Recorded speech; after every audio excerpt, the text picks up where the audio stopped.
Like T1, like the platonic ideal of this T1 team is still if this bot is able to get a really early push and either unlock it so they can initiate swaps if they want to, or just generally unlock Kyria on the map because he can be such a menace on such a wide variety of different picks, right? As we see the Scion, Vi, and Galio banned on blue. And then the Varus is going to stay off the table for Guma. We all know why.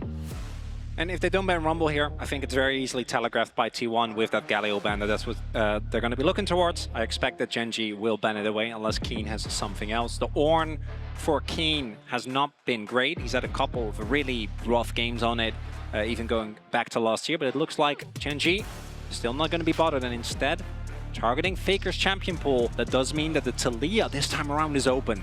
Yeah, the Taliyah is up, and then I fully expect GENG to potentially take that Rumble away, right? Because that is also still up in this draft for Keen. It does mean that they basically have to pick Xin Zhao here, right? So I think Rumble 100%. Xin Zhao is the big opener. Giving over both Taliyah and Xin Zhao when it's both one of Owner's best champions plus an incredible 2-2. Can't do that. Yeah, you absolutely can. Owner is, I think, the best Xin Zhao in the entire world. Giving him that just gives him license to basically do whatever he wants in the game, whenever he wants.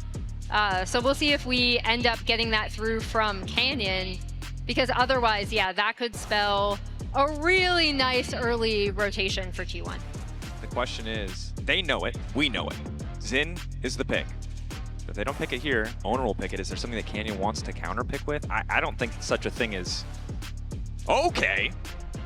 Double solo lanes. We have the Ryze, we have the Rumble. The short range Ryze, we know how impactful the champion could be overall. We've got Rumble, one of the strongest top laners on the patch, but it means giving Owner that Xin. And you talked about it, right? The way that the platonic ideal of this T1 team is when they get going early, and such a big part of that is aggressive picks like the Lucian or aggressive junglers like the Xin Zhao. Yeah, also Lucian's something that they do not want to give over to Ruler specifically, but yeah, we have the Lucian Braum coming in.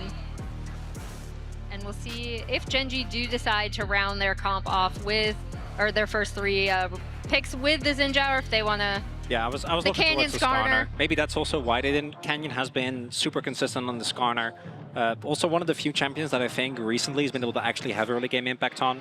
Obviously with something like Wukong, you're not really expecting that, but he has really stepped it up in terms of early effectiveness, and it specifically with the Rumble makes for some disgusting team fights. If you look at T1, they're all short range.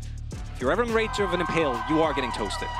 Yeah, I was going to say, I'm glad you brought up the early pressure, but it's also these team fights. So many clutch GENG team fight moments actually have been from Canyon being able to get some insane suppresses off onto the team, and then the Rumble ult coming on top, the Ryze able to join whenever. Now we see the Xin taken off the board.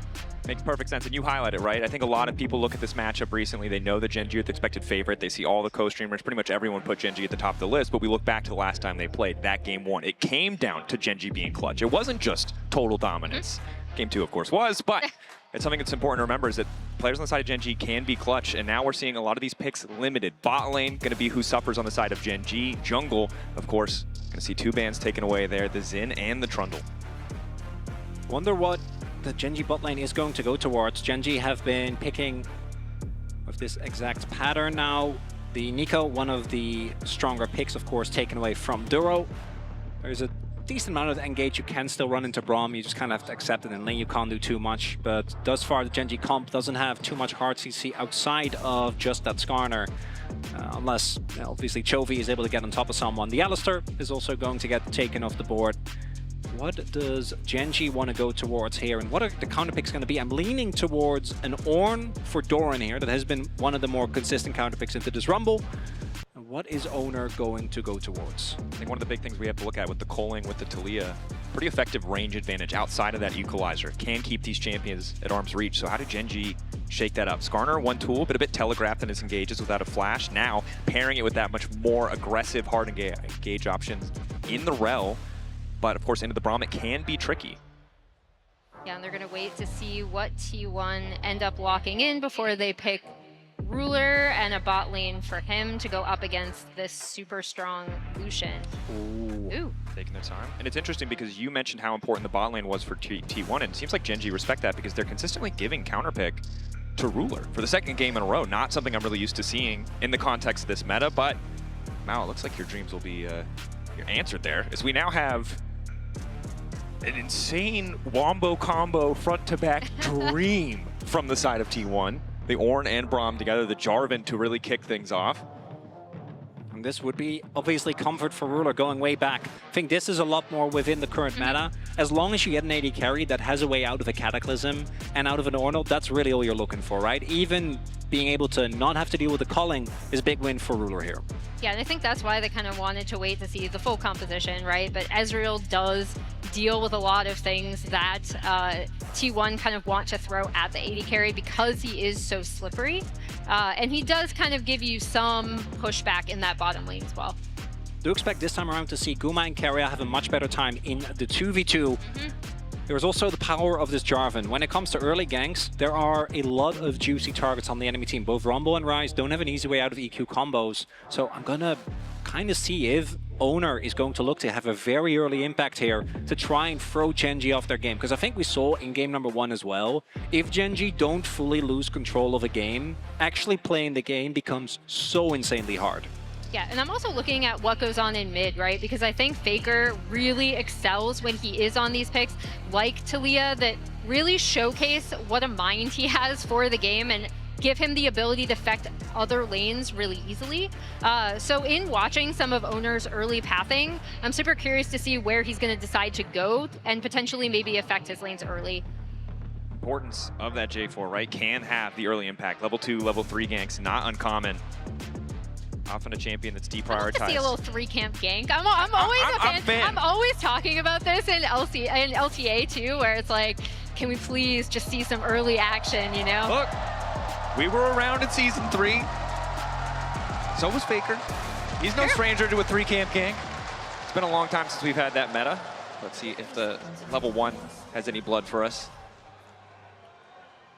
Looking at the rune setups, we have Keen with the first strike, which is not something we've seen more recently, but into Ornn I do think makes a ton of sense because you are looking at a matchup where you're not really going to be threatened too much. Gumayushi going for the PTA, not the electrocute as we have seen before in this tournament. Keria obviously is a spellbook man. Well, I have just been told that Lore is standing by with Kadril. So you've heard from us. Let's hear what Mark has to say about this particular matchup.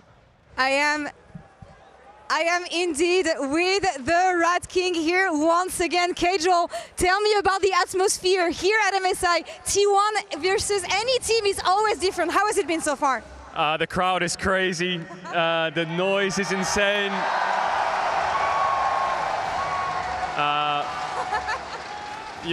Much love to the crowd. Thank you everyone for coming out. All right, what's your prediction for this series, Kadril? Game 1 was for GENG, but what do you think? It's looking tough for T1. They really need to win this game. They need to win this game early because they could run out of damage very quick. So I'm hoping T1 wins so we get 5 games. Do you like the draft? What are we looking at in the early game? You're going to look at Owner and you're going to look at if the Lucian Braum can take over the map. I think Ryze having no flash is really important this game. All right, Rat King, thank you so much. And casters, back to you. Well said, Mr. Kadril, Mr. Rat King. Thank you, Lore, as well. Of course, Flash, going to be a big deal. Still there for both respective mid laners as some phase rushers are being traded as these guys go really fast, despite not having boots. But for now, there's some trades, but no kills. No 3-camp gank yet. It can still happen. He's on his third camp now. Yeah. We do have an early invade though. Owner did go in. The level 1 for T1 is obviously way stronger, so there wasn't really too much that GENG could do. I am not sure when it comes to the pings, whether they spotted this. Based on Canyon's pathing, I'm gonna say maybe not. We'll be able to pick up his chickens, but his red buff and his Krugs are already gone. Yeah, he definitely doesn't know. So nice little sneak away here from Owner. Gonna be able to build up a pretty substantial CS lead. And you see, yeah, Owner backing and already returning to his own side of the jungle, should be able to clear out those camps pretty easily. Oh. No, really nice. He knows! He knows we're all watching! The Okay! Sagi. Well, and on the bright side, while we look away from Canyon's slight embarrassment, Keria, 149 international games played, passes perks for 5th all time. So shout out, much love to Keria. Obviously a ton of milestones this particular MSI, but always good to celebrate when a player has this much tenure. But Might be celebrating something else here on the bottom side as Duro's already going to be locked up, but Canyon's going in mid lane. That's the flash out for Faker, and he still finds the knockback into the wall. Faker cut down. First blood for GENG. And I wanted to look at this mid lane. It's actually GENG that strike first, attacking Faker after Canyon got invaded, right? It was looking really good setup from T1. Great response from Canyon. It's a big mistake from Faker as Canyon. Still emoting, by the way. He has a lot of emotions. That is the only thing that he could do, right? Like, you're Skarner into J4, you can't invade. All you can do is look for a gank. So the fact that Faker dies, gives up his flash, is now down a TP, is a really, really big deal. And we'll see Owner as he's pathing down towards this bot side. GENG's lane is actually backing, so he's not going to find anything there. Should just be able to return to his own camps and clear those up. Of course, difficult situation in the early game. Heard Cage already, but that flash being down makes things so much easier for any repeat ganks. Jarvan, of course, a lot more immediate target access. The Skarner normally a bit slower, but against a flashless champion, it can just be so easy. Ooh, looking at the bot lane though, it looks like Guma and Carry have been able to at least continuously generate that prio that we wanted to see, right? Lucian Braum picked early in the draft. Faker knows that Duro is here.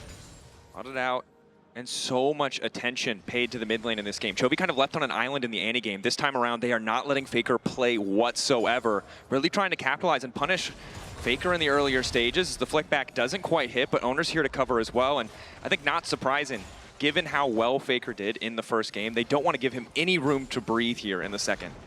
Yeah, and setting Chovy up in a good position ahead on this rise is actually also going to be great for GENG. Accelerates kind of one of the scaling options in their composition, as we do see Ezreal now on that bot side. And T1 again, we talked about their early Drake prio. They're getting it off that bot lane. Talked about the history of the matchup as well. You can see Chovy relatively favored, but it might not matter in the face of this fight as Chovy's going to get locked up and cut down. Guma and Faker finding the kill. Owner with the setup, and now it's Canyon in trouble. The Skarner was good early, but he hasn't been able to get anything else. Carry is still standing. Multiple members marked up. Concussive blows! Everybody's getting knocked out! Instant feat of warfare for T1, but they're not done. Doran on the top side. Bonks him with the hammer, taking his sweet time, fishing for the knock-up, but he's not going to finish the job. Ruler uses the barrier, but holds on. I'm pretty sure T1 kept that Drake damage the entire time during that fight as well. Massive value from that Braum coming out from Keria, able to deal with anything GENG threw at them. That's the explosiveness of T1. Many team has fallen towards, and you can see Owner stays hidden here, but the flash flag and drag, you should know that he's in the area. Chovy doesn't really have that much damage, and then Canyon is a level 4 Skarner just amongst all these people. Not too much that he can do, and GENG, I think, maybe bolstered a little bit too much by that early gank. Try and go for a hard contest against this comp, and Lucian Braum popping off early. Yeah, and Keen was also, even though he does get the equalizer down, he wasn't exactly in a position to kind of come in and really start roasting people as you'd want from an early rumble. Canyon, nice sidestep.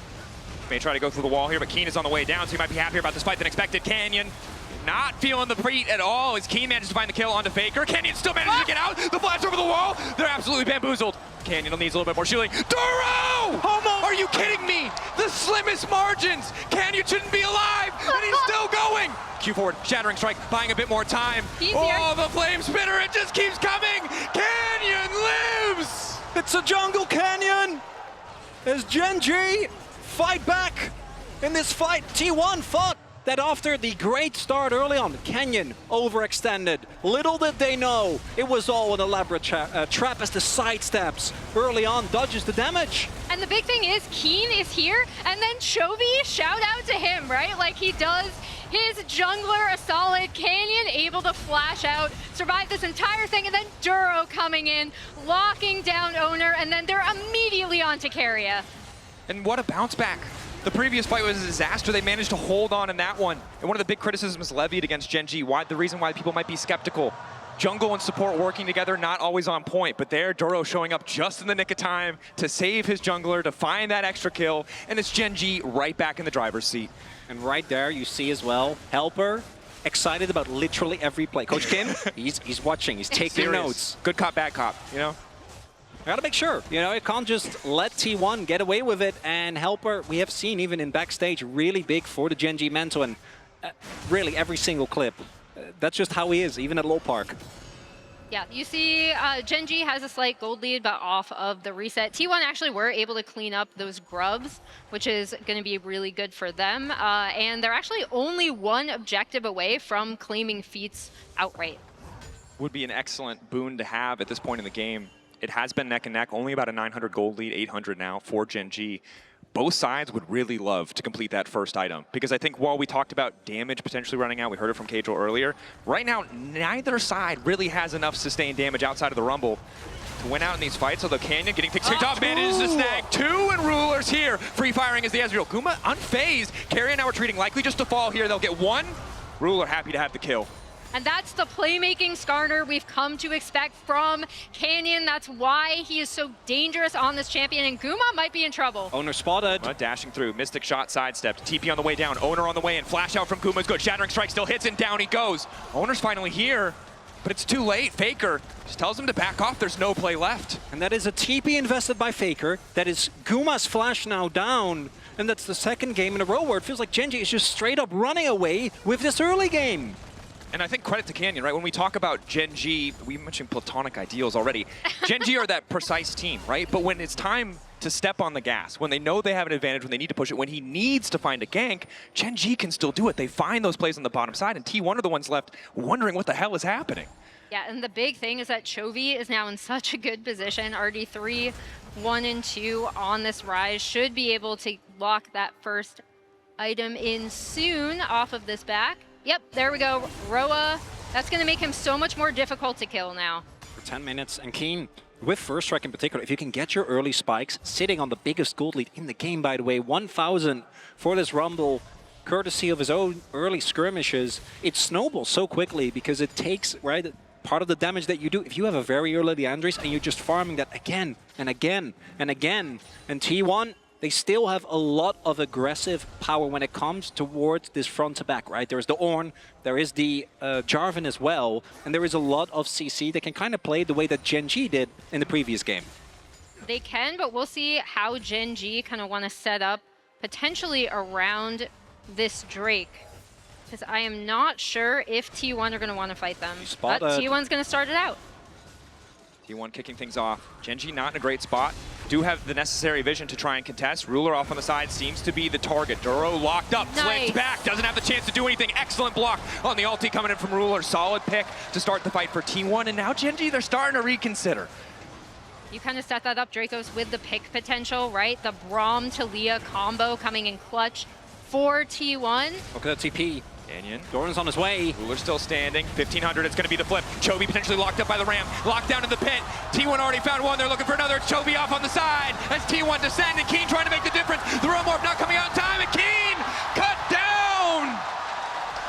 And GENG, they knew that was happening. They knew they were a member down. They knew that Keen still at the base before he could TP because he was sitting on a monstrous amount of gold. He only had a Haunting, guys. Instead, they overcommit like they did in the first Drake fight. T1 take the gold lead back and 2 Drakes to 0. And it started with getting that pick, right, in the mid lane. T1 able to then make it at a numbers disadvantage. And here we go with the Keria ult combo on top of the Faker flick.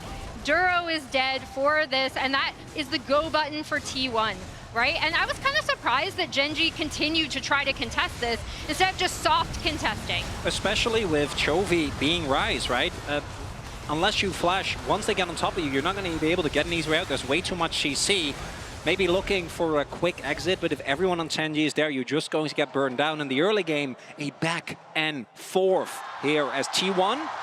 Those 2 Drakes are going to be a big deal as we get towards the mid-game. They certainly are, and you have to be so confident when you go for these fights against the Braum. Keria has been getting such insane passive value in every single fight because they've just been messy, they've been scrappy, and it's been a super back and forth game. The initial camp steals into the first gank from Canyon, the fight where GENG fumble a bit despite finding that kill.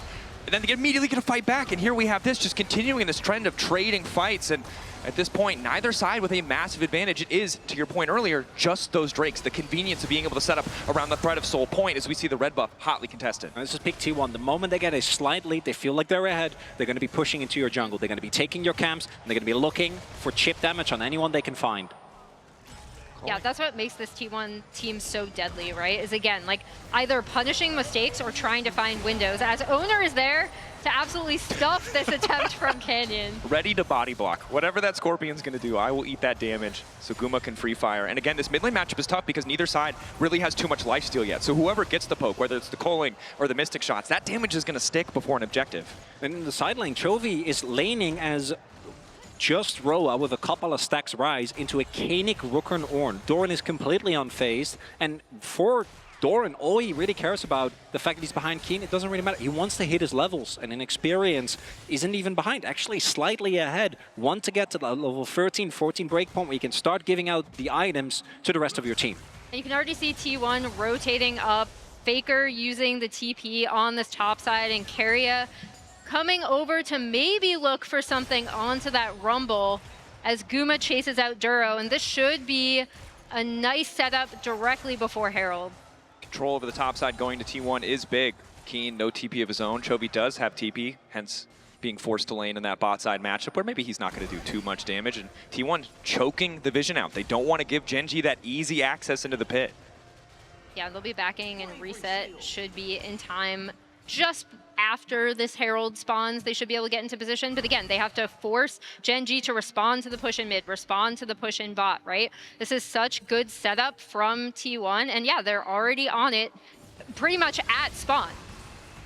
GENG, though, still have the power of a very fed Rumble with the first strike and the Canyon on the Skarner, right? So the only thing I think T1 need to avoid at all costs is just walking into a big multi-man engage from Duro and from Canyon. That could be enough to turn the fight as the TP comes in. TP from GENG, immediate response coming in from Doran. Chovy now trying to run more out. He wants nothing to do with that fight. Lockup goes there into Duro. Faker looking to follow. Goes over the wall, but he's all on his lonesome on this side. Doran quick to follow up as well. Colin coming out. Guma knocking him down. Canyon needs to get out. He'll find the retreat, but it's T1 who are first on pulling the trigger. T1 finding the angle of attack. Chovy, Ruler still standing. Double threats. Canyon there to potentially steal, but it looks like the objective is already gone. Down goes the Herald. Retreat out from Duro. 4 members standing on the side of GENG, but T1 looking to run him down. Ruler caught. Knockup now connecting. Doran running out of health. The turn back coming in. Canyon, damn clutch. Chovy needs the damage to finish the job, though, and he doesn't have it. Charging through is the Herald into the mid lane, and T1 get the fight. And GENG didn't have the damage there, even though they were able to get off a beautiful CC combination from Duro and Canyon. T1 clean up the fight, they get the Herald, and they get mid-tier 1. It's a target selection here. Coming into the fight, we talked about what can Keen do, and guess what? In this fight, basically nothing. Thanks to the engage from Doran with the flash ult into knockup, saves that fight. If Keen gets even a little bit of damage from the equalizer, if you look at how close that fight ended up being, could have been the turning point. He is so insanely strong, but instead what happens is he gets blown up, and then even though the GENG front line does a good job of layering the CC, softening up the targets, softening up for who? And for what? Because they don't have the damage to cut through these health bars. And we talked about heroic ultis from Canyon, and this was one of them, but they're not at the point in the game where Chovy can bear that damage burden alone. Ruler can't hit the right targets, right? The Braum, the front line, so difficult to get through. And GENG biting off more than they can chew. We'll see if they make the same mistake twice. Again, Keen, the player you need to keep your eyes on. He was the one who was picked off. He's the one with the gold advantage and the power to change the fight. T1 know it as well.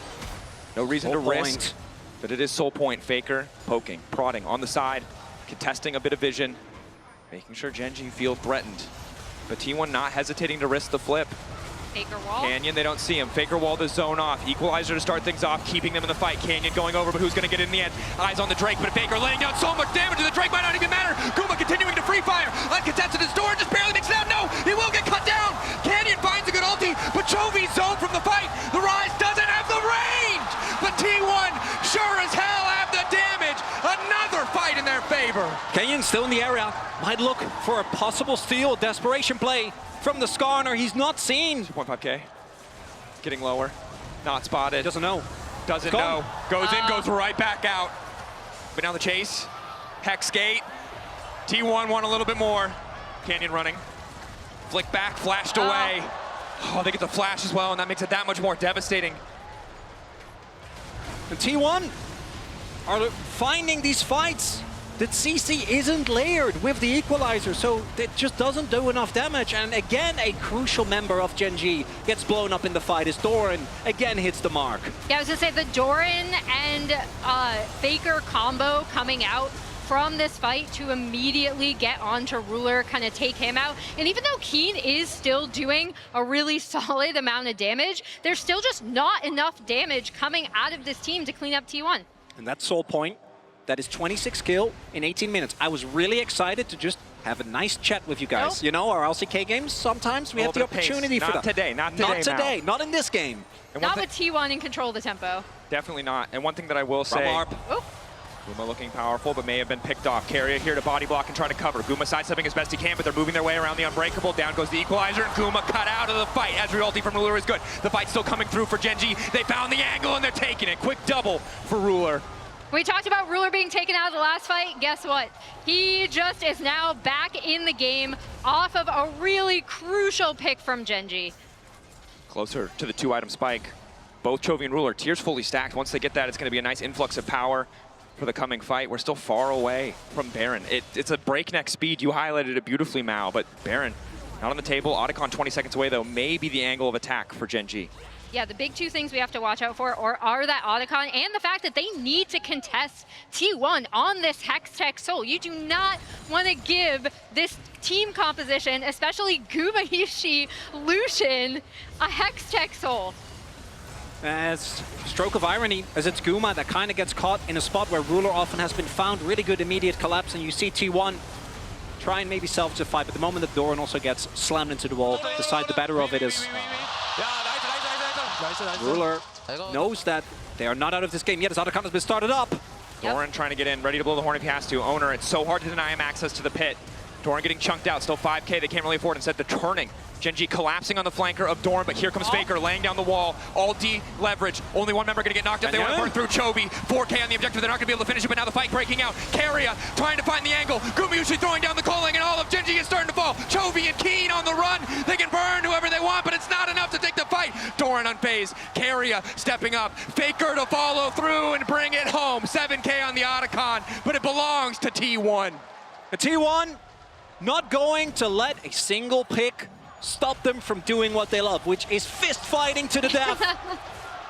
As the crowd goes crazy, Otacon goes the way of T1, and the odds of this series going to 1-1 are looking good right now. And the crowd deafening, there's no way, there's no amount of white noise in the world that can stop GENG from hearing it.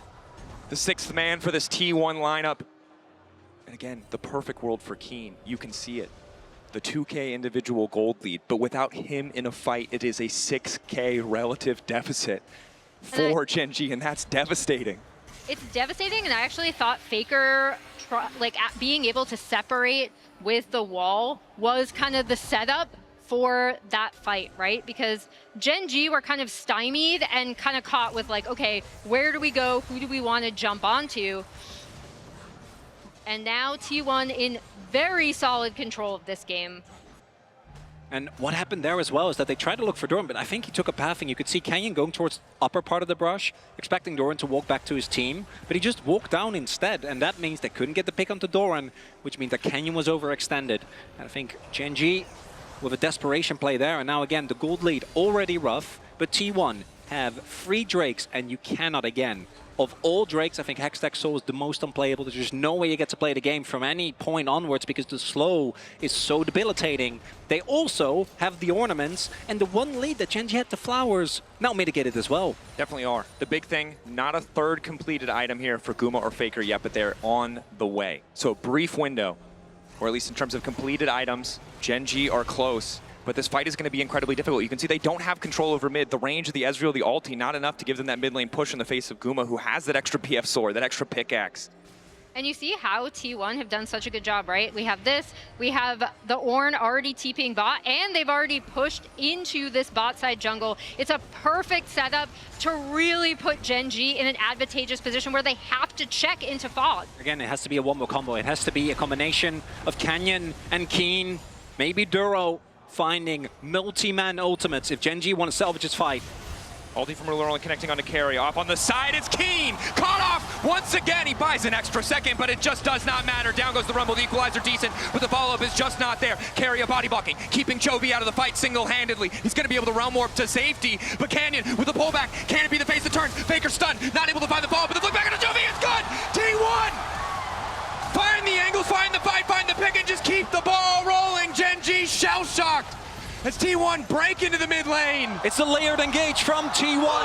1 into 2 into 3. Doran followed up by Faker, followed up by Owner, followed up by Carrier. And T1 gonna get Hextech Soul and stamp out the remaining hopes, I think, of GENG in this game too. Yeah, they're in such a good position. And that was such a beautiful Drake setup. GENG had no choice but to contest, especially after what I thought could have been a very early wall from Faker, and a bit costly, ended up corralling GENG into a point where immediately T1 is going to jump onto Keen as he comes around here. He is taken out of the fight so early, and that's crucial because he's still so much of GENG's damage. And while this is the priceless moment of the game, the cost for GENG making that misstep for Keen, again, getting caught out, is Hextech.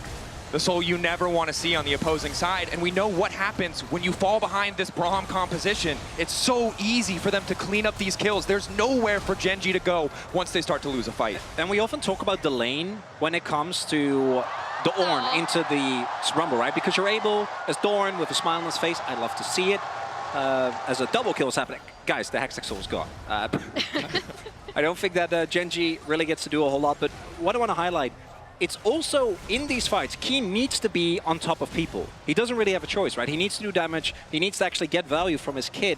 But the moment you get even remotely close, you are an immobile carry. Ornn can just, with any of his CC, any of his knockup, especially with the follow-up that's there, between Braum passive, between Talia flick, between Owner following up, it's so easy to just find a target, an immobile carry on GENG, and blow them up. Definitely is. And the range advantage right now for T1 just makes it so difficult for them to play out. You can see a world where Chovy's a little bit further ahead and you can just walk through that front line, obliterate those tanky members, but just now getting that bit of magic penetration. Only level 14 to the 15 of Faker, despite having the Roa. A difficult position to find themselves in. Faker, again, the member that we looked at in terms of individual performance, who had a lackluster playoffs, a lot of deficits, even if he still had some clutch moments. But in this game, he has been a monster. 5, 2, and 18. 23 out of 24 kills for this Talia mid lane. Yeah, and this is the exact pick I love to see him on, right? Like, he has such an incredible mind for the game. I love seeing him on things like the Talia, where he's able to get into fights very easily, where you can see his control. And now you can see T1 kind of doing a very similar thing to their Drake setup, right? Like, they pushed out this bot wave with the Ornn. They're now immediately on to the Baron. They have great vision setup. TP from Doran is coming in, but the Baron is going down. Meantime, Doran buying a bit more space. They're not in a position to contest. They can't even get Doran as well. Now the horn has been blown, and it might be Keen who's been cut out. Doran trying to find the disengagement. In the meantime, it's Keen getting cut down where he stands. Does not have time to go golden. It does not matter as Faker's on a rampage. And T1 are out for blood. Doran is but the jester. He's distracting them, TPing in their midst as GENG see the objective taken by T1. And now what surely will be the final push of this game too. T1 pushing through, tearing GENG apart in these fights.